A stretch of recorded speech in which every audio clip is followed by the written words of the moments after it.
هل أتى على الإنسان حين من الدهر لم يكن شيئا مذكورا إنا خلقنا الإنسان من نطفة أمشاج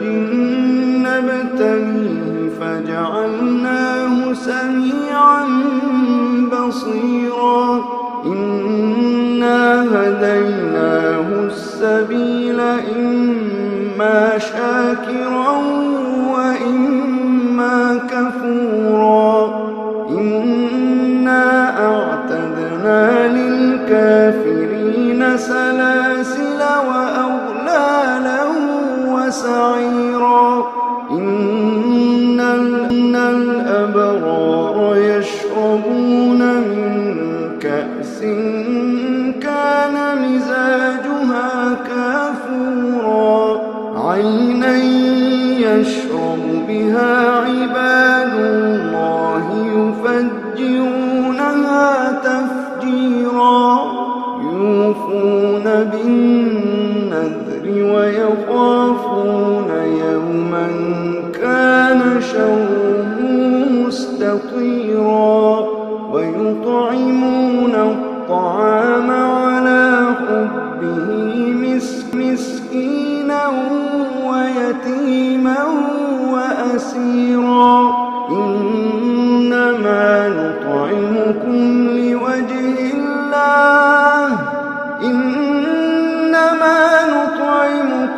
لوجه الله لا نريد منكم جزاء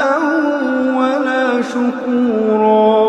إنا نخاف من ربنا يوما عبوسا قمطريرا فوقاهم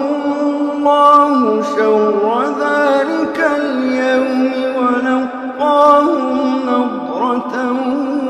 وسرورا وجزاهم بما صبروا جنة وحريرا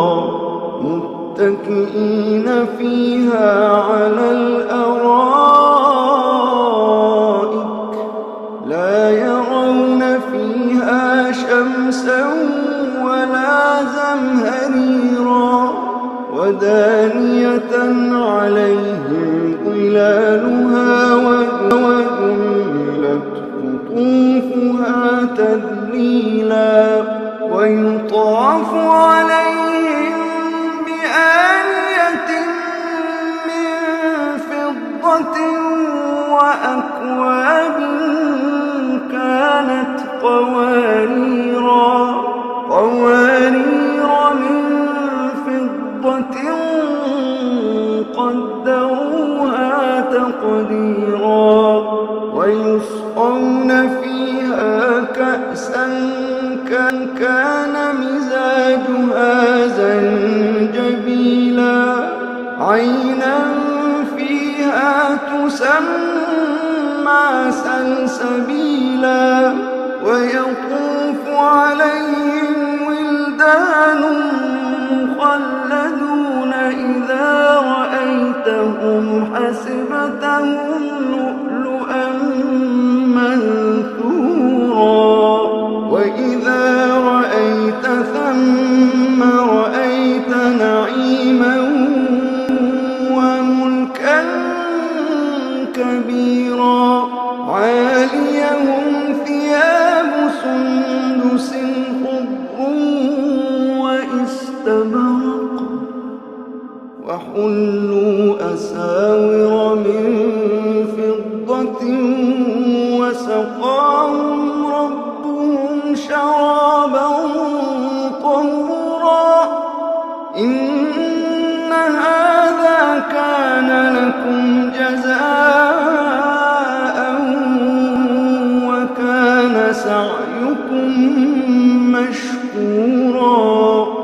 إنا نحن نزلنا عليك القرآن تنزيلا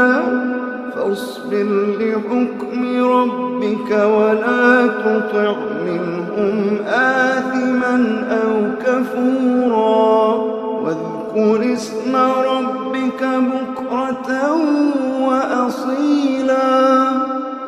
ومن الليل فاسجد له وسبحه ليلا طويلا إن هؤلاء يحبون العاجلة ويذرون وراءهم